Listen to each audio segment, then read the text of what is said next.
Hey there, welcome to another episode of How To's with Nate. We have in our apartments these old flickery lights that aren't very fun when they turn on. First time starting up after a while they flicker. So we're going to change it out for a different circular fixture. I'll teach you how to do that in this video today. The tools you are going to need: some wire strippers, probably some pliers. Depending on the fixture you have, you may need a wrench, and I have this just as a precaution, and of course, a screwdriver. First thing you want to do before anything else is go to your breaker box, shut off the power. Now that that's been shut off, I can go ahead and take it apart.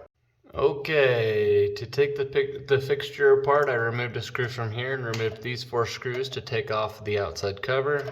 This pops out. Careful to use gloves if you can, since generally bulbs are hot if they've recently been on. I can go ahead and remove this. And that is the reason why I need a wrench right there. So I will start to do that. This just comes right off the wall. It's been there for many, many years, but we'll resume once I get to that point. All right, I now have the fixture removed from the wall. You can see that the wiring runs behind here. We have the green wire, which is the ground wire. It's been grounded. I went ahead and loosened up these screws so this would be easier for me to get out.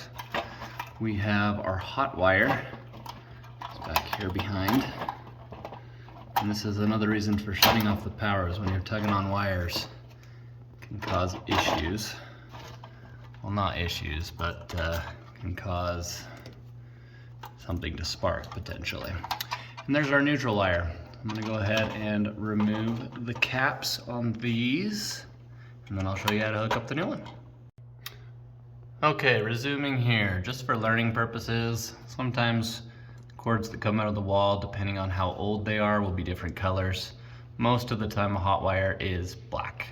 However, sometimes it's blue or red in this case. Your white wire, as I mentioned before, is your neutral, and then you want to ground it. I have all 3 wires here. I'm going to go ahead and connect the white to white, the black to blue in this case, and then the yellow or green is your ground wire, and I will attach that to the ground screw. Next up here, you can see that I have attached the white to the white, just so you know how that is to be done. Take a wire to the other wire next to each other, and then you go ahead and take this, such as I'm doing here, and then take that cap, put it right on top. As far as the ground screw is concerned, that one I think is stripped because it's not going in. The good news is this ground screw can be grounded anywhere to the metal plate. So I made a hook here. I'm going to put it on here.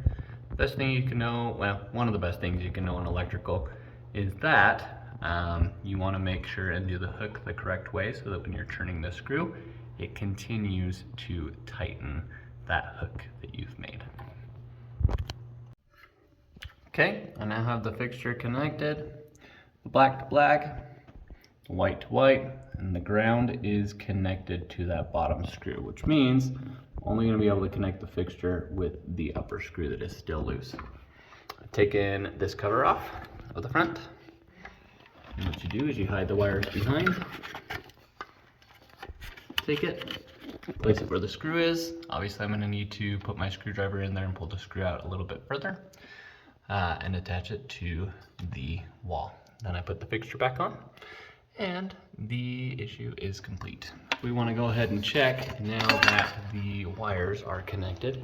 This is working. We'll come back to our breaker box, and indeed it is. That is very bright. I'll show you the finished result in a second. My power is turned off again.